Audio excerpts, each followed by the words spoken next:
우리 옆 사람과 인사합시다. 예수님께서 부활하셨습니다. 시작. 아멘. 예수님의 부활을 믿으십니까? 할렐루야. 예수님께서는요, 역사적으로 이 땅에 오셨고 그렇게 부활하셨습니다. 예수님의 부활은요, 많은 증인들이 있어요. 12 제자들, 120분도. 그래도 많은 이들에게, 그리고 만삭되어 나지 못한 자 같은 우리가 잘 알고 있는 사도 바울에게도 그 다메섹 도상에서 그 부활의 주님은 나타나셨어요.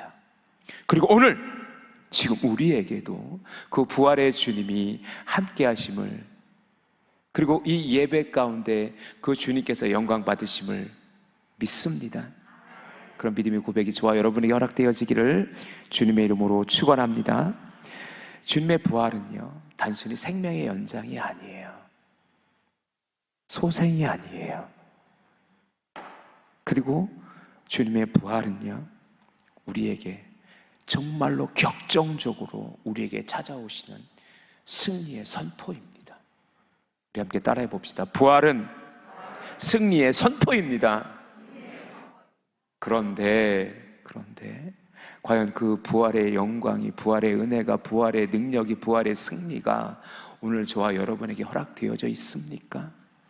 오늘 저는 또다시 그 부활의 희망을 이야기하고 싶습니다.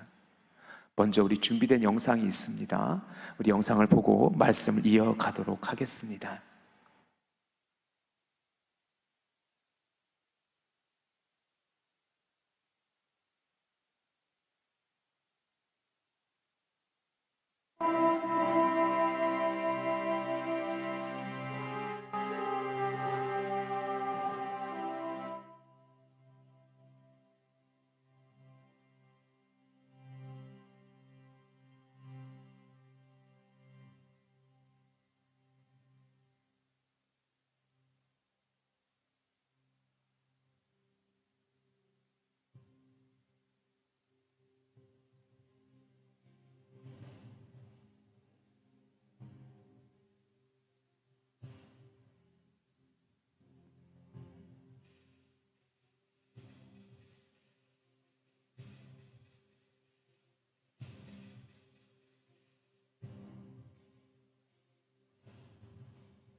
What's your name?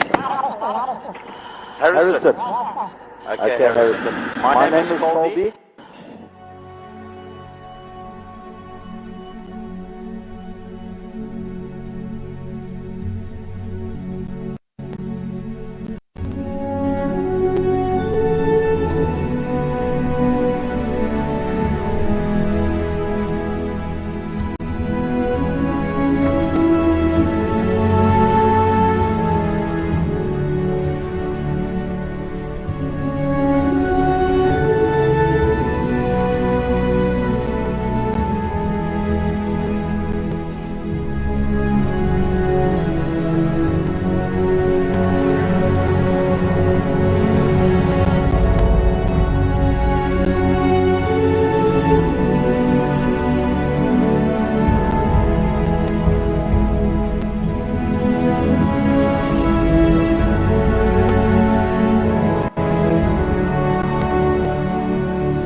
frantic routine. Right, let's get that network headset.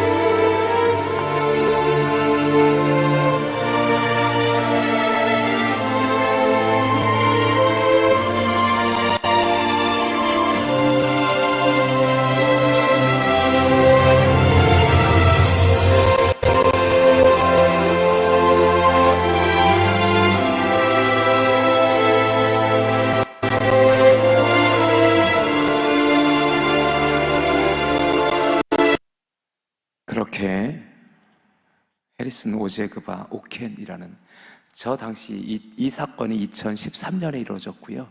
그 당시 오켄의 나이는 29살이었었어요. 갑자기 침몰한 33m 바다 밑으로 빠져버린 배, 에어포켓에서 간신히 살아남은 그렇지만 그를 구조할 사람들은요 없었어요. 함께 타고 있던 10명의 선원들은 이미 다 사망했고요. 그런데 마침 네덜란드에 소속된 120km나 떨어져 있는 바다에서 120km라는 건 엄청난 거리입니다. 차로 100km, 200km 달릴 수 있는 상황이 아니잖아요. 그들이 도착했을 때 이미 사흘이 지난 상태였었어요. 그렇게 DCN 소속, 네덜란드 소속의 유전에 소속된 그 잠수부들, 그들은 시체를 인양하기 위해서 그곳에 들어갔던 거예요. 잠수부들은. 설마 살아있을까? 설마 살아있을까? 그리고 그들이 멈칫 잡은 손이 시체인 줄 알았는데 그 잠수부의 손을 꽉 잡는 거예요. 그리고 살려달라고. 그렇게 구조된 사람이 해리슨 오젠버그 오켄, 오제그바 오켄, 그 29살 그 나이지리아 그 사람은요 이후에 이렇게 인터뷰를 합니다. 죽을 것 같았다. 그런데 아내가 성경 말씀과 함께 보내준 문자를 읽으며 굶주림과 추위, 두려움을 이겨냈고 나는 간절히 하나님께 기도했다. 그렇게 하나님께서는 나의 기도를 응답하셨다. 그 오켄의 아내가 그 문자를 보내준 말씀, 시편 18편 6절의 말씀입니다. 우리 함께 읽을까요? 띄워주시기 바랍니다. 시작. 내가 환난 중에서 여호와께 아뢰며 나의 하나님께 부르짖었더니, 넘어갈 거예요. 그가, 시작. 그가 그의 성전에서 내 소리를 들으시며 그의 앞에서 나의 부르짖음이 그의 귀에 들렸도다. 아멘. 그렇게 오케는 정말로 기적과 같은 은혜를, 그리고 새로운 삶이 그에게 허락되어지게 됩니다. 사랑하는 성도 여러분, 부활의 메시지, 부활의 은혜는 무엇입니까? 죽었던, 이미 우리의 죄를 사하시기 위해서 십자가에 달려 죽을 뻔했던이 아니에요. 죽으신 예수 그리스도께서 그 죽음 권세를 이기시기 위해서 무덤 문에서, 그리고 그 무덤 속에서 살아나셔서 승리를 선포한 사건입니다. 믿습니까? 그런 부활의 영광이 저 오늘 여러분에게 허락되어지기를 주님의 이름으로 축원합니다. 그런데 문제는 뭐냐면 그 부활의 믿음이 과연 우리에게 있느냐? 정말 나는 오늘 하루를 살아가면서 그 부활의 영광을 가지고, 부활의 능력을 가지고 승리하는 삶을 살아가고 있는가? 그 답을 오늘 찾고자 합니다. 오늘 우리가 읽은 누가복음 24장의 이야기는 엠마오로 내려가는 2명의 예수님의 제자의 이야기에서 시작되어집니다. 한 명은 글로바라하고 또 다른 한 명은 이름조차 기록되어지지 않고 있어요. 엠마오라는 곳은 예루살렘에서 25里떨어졌다고 해요. 자, 우리 조금 산수를 해볼까요? 25리면 몇 킬로미터? 예, 10리가 4km, 20리면 8km, 5리를 더하면 10km 정도. 지도를 잠깐 여러분에게 보여드리는데, 추정이라는 파란색 글씨가 있는 것은 이쯤일 거다라고 그냥 추정하는 거예요. 오늘날 정확히 엠마오가 어디에 있는지는 정확히 몰라요. 예루살렘에서 일단은 그 해변가로 약 한 10km 정도 떨어져 있는 곳이라고 합니다. 그곳에서 살고 있던 사람이었던 것 같아요, 글로바는. 그러면 글로바는 누굴까? 우리가 흔히 12명의 제자 이름은 잘 알고 있는데, 예수님 시대에 예수님을 쫓았던 사람은 12명의 제자만이 아니었었어요. 더 많은 제자들이, 그리고 여성들이 예수님을 쫓았었어요. 그래서 요한복음의 기록에 보면 이 글로바라는 이름이 나오기도 해요. 요한복음 19장 25절에 시작. 예수님의 십자가 곁에는 그의 어머니와 이모와 글로바의 아내 마리아와 막달라 마리아가 섰는지라. 여기서 글로바의 아내가 예수님의 부활의 때에 함께 했던 것 같아요. 그런데 이 글로바가 그 글로바인지는 몰라요. 정확히 알 수는 없지만 글로바라는 이름만으로도 복음을 쓴 누가가 이 24장에서 글로바라는 이름을 기록했다라는 것은 그 당시 초대교회에 글로바라는 사람은 어느 정도 지도자급 위치에 있었을 가능성이 높은 것으로 추정되어집니다. 즉 아마 오늘 한국교회의 어떤 조직으로 보면 장로님 정도 되지 않았을까라는 생각도 해봐요. 그 글로바라는 사람이 엠마오 출신이에요. 그는 예수님을 쫓았어요. 몇 년을 쫓았는지, 3년 내내 쫓았는지, 얼마나 쫓았는지는 알 수 없지만 오늘 누가복음의 기록에 의하면 글로바는 이렇게 얘기합니다. 우리는 이 사람이 이스라엘의 속량할 자라고 바랐노라. 이뿐 아니라 이 일이 일어난 지가 사흘째요 라고 이야기합니다. 즉 그 글로바와 또 한 명의 제자, 그 또 한 명의 제자는 아내일 수도 있고 아들일 수도 있고 또 누군가예요. 그 두 명의 제자가 슬픈 기색을 띠고 엠마오로 내려갈 때에 부활하신 주님이, 그들은 부활하신 주님인 줄도 모르고 있는 상태였지요. 그들에게 다가와서 이렇게 묻습니다. 너희가 서로 주고받는 이야기가 무엇이냐? 너희는 왜 이렇게 슬픈 낯을 띠고 있느냐? 그러니 되려 그 글로바란 사람이 반문합니다. 그분이 예수님인지도 모르면서 당신은 지금 예루살렘에서 있었던 일을 모르느냐? 예수에 대한 이야기를 듣지 못했느냐? 그분이 우리는 능력 있어서 죽은 자도 살리셨고 5천 명을 먹이셨고 놀라운 일을 감당해서 그분이 우리 선지자인 줄 알았다. 우리는 속량할 메시아인 줄 알았다. 그런데 그분이 아무 힘없이 대제사장과 관리들이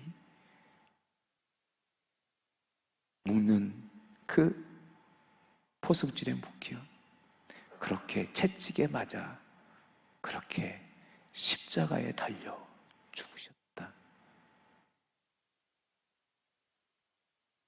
선지자인 줄 알았어요. 메시아인 줄 알았어요. 그런데 이제 모든 희망을 잃어버린 그 글로바와 그 제자는 터벅터벅 10여 킬로미터나 되는 그의 집으로 터벅터벅 내려가고 있으니 그곳에 희망이 있었을까? 그들에게 그 예수님의 기억이 어떻게 기억되어졌을까? 안타까워요. 안타까워요. 왜 그렇게 됐습니까? 왜 엠마오로 가는 두 제자는 그렇게 슬픈 기색을 띠며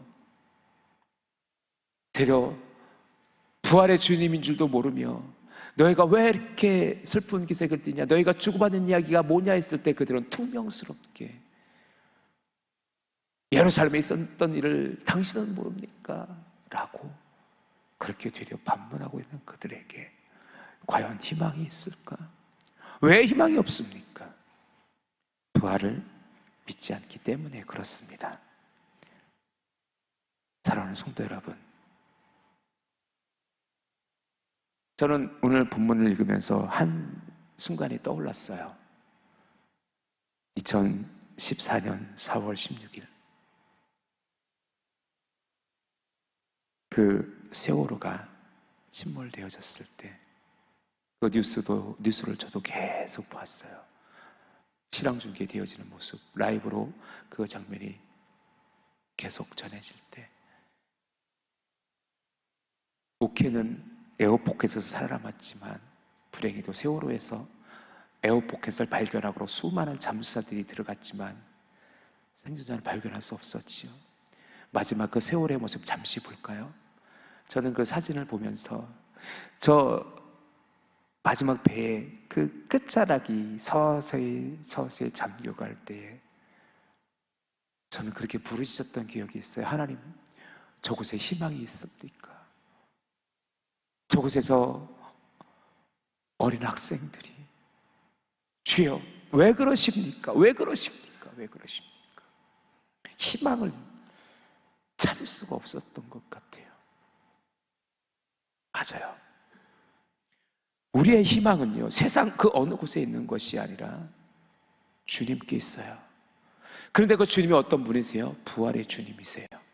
그런데 우리가 그 부활의 그 주님을 만나지 못하면, 그 부활을 우리가 믿지 않는다면 우리의 믿음은 다 헛것이 되어져 버린다는 사실을 여러분은 아십니까?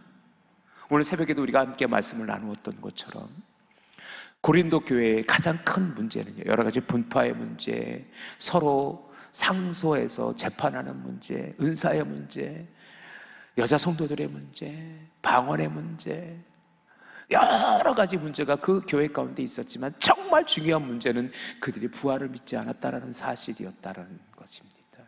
그래서 사도 바울은 고린도전서 15장에서 부활을 믿지 않는다면 너의 믿음이 다 헛것이 아니겠느냐, 우리가 전한 복음도 헛것이 되지 않겠느냐, 우리가 불쌍한 자 되지 않겠느냐라고 이야기하지 않았습니까? 맞아요. 지금 글로바와 그의 제자, 지금 엠마오로 내려가는 그 제자들 얼마나 불쌍합니까? 얼굴 빛은 다 그렇게 초췌한 모습으로 슬픈 기색을 띠고, 그런데 우리를 더 아프게 하는 사실은 뭐냐면요, 그 글로바와 그 제자는요 부활의 소식을 들었어요. 들었다니까요. 오늘 본문에 정확히 기록되어져 있습니다. 22절, 23절 우리 함께 읽어봅시다. 시작. 또한 우리 중에 어떤 여자들이 우리로 놀라게 하였으니 이는 그들이 새벽에 무덤에 갔다가 그의 시체는 보지 못하고 와서 그가 살아나셨다 하는 천사들의 나타남을 보았다 함이라. 이 본문을 읽으면서 답답하지 않습니까? 아니, 부활의 소식을 들었잖아요. 그 천사들이 나타나서 그 무덤에 갇힌 예수님의 시체를 닦으려고 갔던 여인들에게 너희들이 찾는 이가 누구냐? 너희들이 찾는 이는 벌써 하나님 나라에 부활하셨다 라고 그 부활의 메시지를 여자들이 듣고 제자들에게 전했고, 그 이야기를 지금 글로바와 그의 제자들은 듣고 왔어요. 그런데 왜 그들은 슬픈 낯을 띠고 엠마오로 내려가야만 했냐고요. 부활의 소식을 들었음에도 불구하고, 부활의 소식이 그들에게 전해진 것도 아니고 안 전해진 것도 아니고 전해졌는데 그들은 믿지 않았어요. 분명히 예수님께서는 공생의 기간 동안 수없이 반복하여 3일 만에 부활하실 것을 제자들에게 가르치셨어요. 그런데 그들은 여전히 부활을 믿지 않아요. 자, 그 글로바와 그 또 다른 한 명의 제자의 모습이 우리의 모습은 아닙니까? 여러분의 모습 속에 여전히 이 세상에서 희망을 찾고 있지 않습니까? 그리고 그 희망에서 또다시 희망 고문이 되어서 희망에서 낙담하여 절망하고 있지는 않습니까? 우리가 찾을 희망, 우리가 바라보아야 될 유일한 우리의 삶의 그 능력은 어디에서 옵니까? 부활하신 주님의 천열마게 되신 그 주님의 능력 아닙니까? 그런데 우리는 정말 부활의 능력을 믿고 있습니까? 글로바와 그의 제자의 지금 그렇게 슬픈 기색을 띠고 엠마오로 내려가는 그 제자들의 모습 속에 우리의 모습은 없습니까? 교회를 다니고 있지만, 주님을 믿는다고는 하지만 여전히 우리는 하나님께 소망을 두는 것이 아니라 부활의 주님께 소망을 두는 것이 아니라 세상 것에 소망을 두며 그렇게 또다시 실망하고 낙담하고 살아가는 것은 아닙니까? 어느 기독교 단체에서 조사를 했어요. 몇 년 된 통계이긴 합니다만, 당신은 부활을 믿습니까? 라는 질문을 던졌어요. 한국교회 성도들에게. 분명 수많은 성도들은 나는 부활을 믿습니다라고 응답했지만, 그 통계에 의하면 생각보다 많은 한국교회 성도들이 나는 부활을 믿지 않습니다 라고 응답했어요. 고린도 교회를 향해서 사도 바울이 부활을 논쟁하고 있는 것은 그들에게 부활의 믿음이 없었기 때문이에요. 예수님을 믿지 않는 이들에게 쓴 게 고린도전서가 아니라 예수님을 믿는 고린도 교회 성도들에게 그 서신을 썼죠. 마찬가지예요. 오늘 우리 교회를 향한 하나님의 음성은 무엇입니까? 오늘 부활의 메시지는 무엇입니까? 여러분에게 그 부활의 음성이 들려지고 있습니까? 여러분 그 부활의 음성에 여러분은 아멘으로 화답하고 있습니까?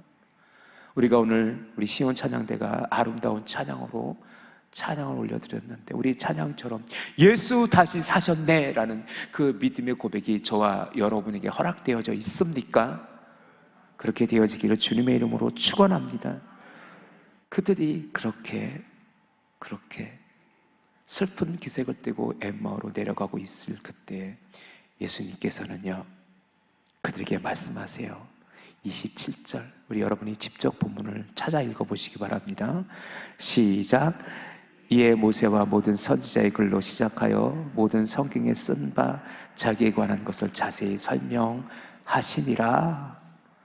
예수님께서는 그 글로바 또 다른 제자에게 그들이 슬픈 기색을 띠고 걸어가는 그 엠마오로 가는 그 길에서 예수님께서는 그들에게 말씀하시기 시작하세요.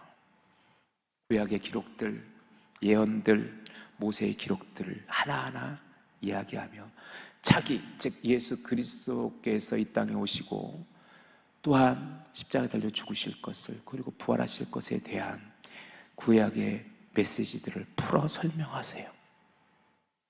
그렇게 엠마오까지 왔었어요. 엠마오까지 왔어요. 그런데 이제 해가 졌어요. 그런데 그때까지 글로바와 그 제자는요, 그분이 예수님이라는 사실을 몰랐지요. 그 집에 도착했는데 예수님이 더 가시려 하자 그들이 붙잡습니다. 선생이요, 우리 집에 유아사이다. 그리고 우리와 함께 저녁을 먹고 이곳에 유하며 우리에게 말씀을 더해 주십시오 라고 그를 초청합니다. 그리고 예수님께서 그 초청에 응하셔서 그의 집에 들어갑니다. 그리고 그때 떡을 띄게 되는데, 떡을 뗄 때 그들의 눈이 밝아져요. 그리고 봤더니 그분이 누구예요? 그들이 따랐던 예수님. 그 여인들이 부활했다라고 이야기했는데 헛소문인 줄 알고 거짓말인 줄 알고 알았는데 그분이 그들 앞에 눈앞에 있는 거예요. 그리고 예수님은 순간 사라져요. 그런데 오늘 설교 제목 한번 읽어봅시다. 시작. 뜨겁지 아니하더냐? 그들의 가슴이 뜨겁게 불타고 있는 거예요. 서로 얘기해요.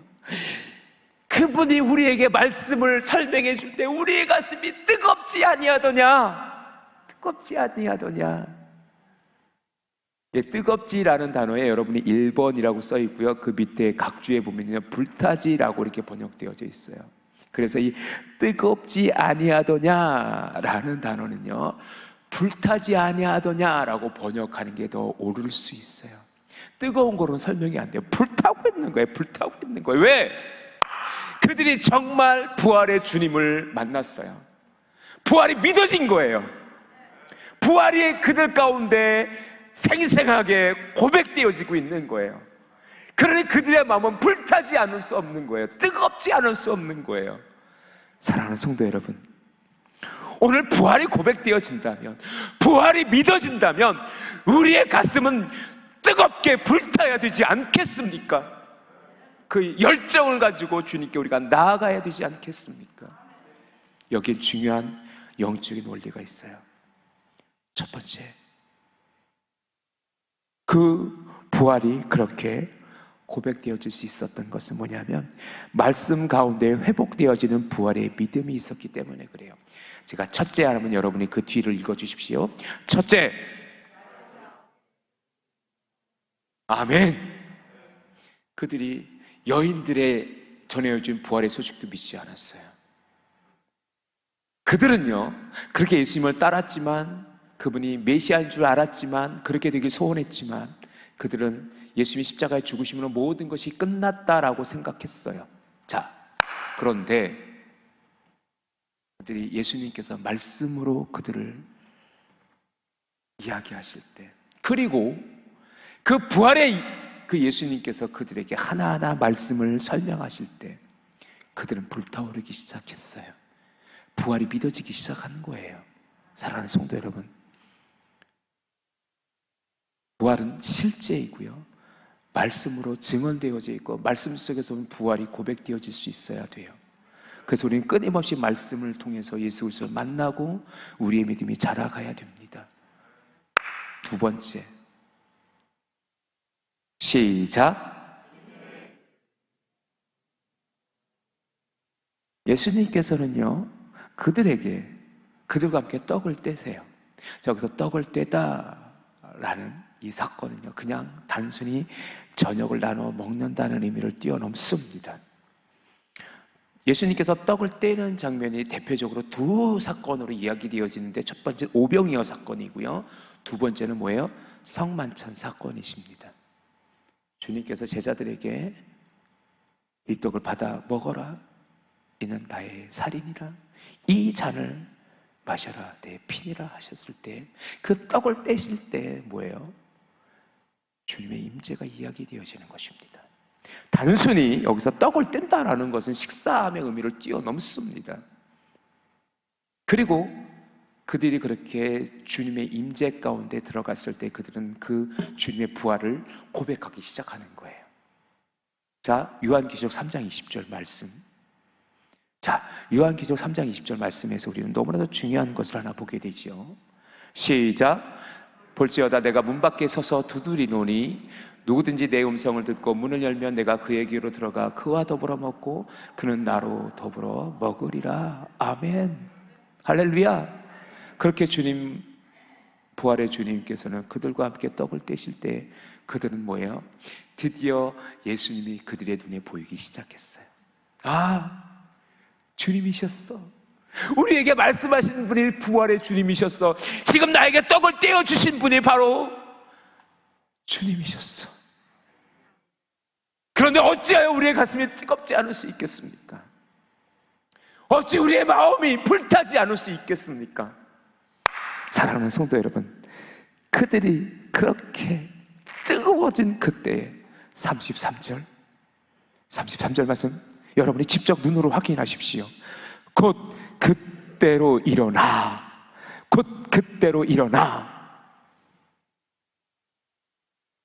영어로 표현하면요, and the same hour, 같은 시간에 라는 뜻이에요. NIV, New International Version이라는 NIV 성경에서는요, at once to Jerusalem이라고 번역되어져 있어요. 그것은 뭐냐면 즉시, 그 즉시로 그들이 뭐예요?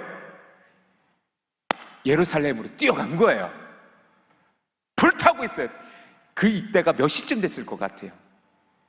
이미 그들이 엠마오로 도착했을 때는 이미 밤이었어요. 그래서 그들 예수님께서 유아사에다 초청했고 말씀을 나누고 저녁에 떡을 떼실 때 그들은 가슴이 뜨거워지는 경험을 했잖아요. 주 예수님이 고백되어졌잖아요. 그러니까 뭐예요? 밤일 거예요. 깜깜한 한밤중일지 몰라요. 그런데 예루살렘으로 가는 길은 10km가 넘어요. 걸어서 한 3시간에서 4시간 걸리는 거리예요. 근데 그것은 중요하지 않아요. 그 즉시로 그들은 뭐예요? 예루살렘으로 뛰기 시작하지 않았을까? 여러분 상상을 해보세요 한번. 그 뜨거운 가슴으로, 불타는 가슴을 안고 그 예루살렘으로 향하는 그 글로바와 그 제자라면 여러분 상상해 보십시오. 내려올 때처럼 슬픈 기색으로 터벅터벅 걸어갔을까요? 여러분 어때요? 그들이 뜨거운 가슴을 갖고 정말로 100m 전력 질주하듯 뛰면서 예루살렘으로 가지 않았을까요? 아마 10km가 넘는 거리를 그들은 순식간에 도착했을지도 몰라요. 그런데 재밌는 기록이 하나 남아 있는데, 그 예수님 다음 이제 그 초기에 2세기에 요세푸스라는 역사가가 있어요. 요세푸스라는 유명한 역사가가 있는데, 이 유명한 역사가는 이 사건을 어떻게 기록하냐면, 이 엠마오라는 마을은 아마 예루살렘에서 5.6km 떨어진 쿠오니에라는 마을일 가능성이 있다라고 얘기해요. 그런데 쿠오니에까지의 마을의 거리는 5km밖에 안 돼요. 그런데 왜 누가는 25리 10km가 넘는 거리로 기록했느냐? 요세푸스의 해석은 이거예요. 그 누가의 의도는 그 글로바와 그의 제자가 왔다가 그 밤중에 다시 돌아갔기 때문에 그 왕복의 거리를 계산해서 25리라. 그래서 한 길로 보는 거예요. 처음에는 낭망하여 슬픈 기색을 떴지만 다시 돌아가 복음을 전했기 때문에 그 길은 한 길이라. 요세푸스는 그렇게 해석하기도 해요. 사랑하는 성도 여러분, 여기서 중요한 것은 뭐냐면 그들의 가슴이 부활의 소식을 듣고 뜨거워졌다라는 거예요. 그래서 오늘 설교 제목이 뜨겁지 아니하냐입니다. 저는 여러분에게 지금 묻습니다. 여러분의 가슴은 부활로 뜨겁습니까? 그 부활의 그 열정을 가지고, 여러분은 그 뜨거운 가슴을 가지고 이 자리에 하나님을 예배하고 있습니까? 부활의 주님을 예배하고 있습니까? 아니면 여전히 냉랭한 가슴으로 부활이 믿어지지 않는 채 그렇게 습관처럼 이 자리에 앉아 계십니까? 저는 우리 전익교회 성도님들이 뜨거운 가슴으로 부활의 열정을, 부활의 그 뜨거움을 가지고 오늘 주님을 예배하는 믿음의 성도들이 되어줄 수 있기를 주님의 이름으로 축원합니다. 우리 옆 사람에게 물어봅시다. 당신의 가슴은 뜨겁습니까? 다시 한번 물어보세요. 당신의 가슴은 뜨겁습니까? 우리 이렇게 대답해 봅시다. 예, 제 가슴은 뜨겁습니다. 여러분, 옆 사람에게 이렇게 얘기해 주세요. 내 가슴은 불타고 있습니다. 할렐루야! 우리 그런 전익교회 성도님이 되어주시기를 주님의 이름으로 축원합니다. 그런 믿음의 고백이 오늘 우리를 또다시 주님 앞에 내 삶을 내어드리는 믿음의 고백이 되어질 수 있기를 주님의 이름으로 간절히 축원합니다.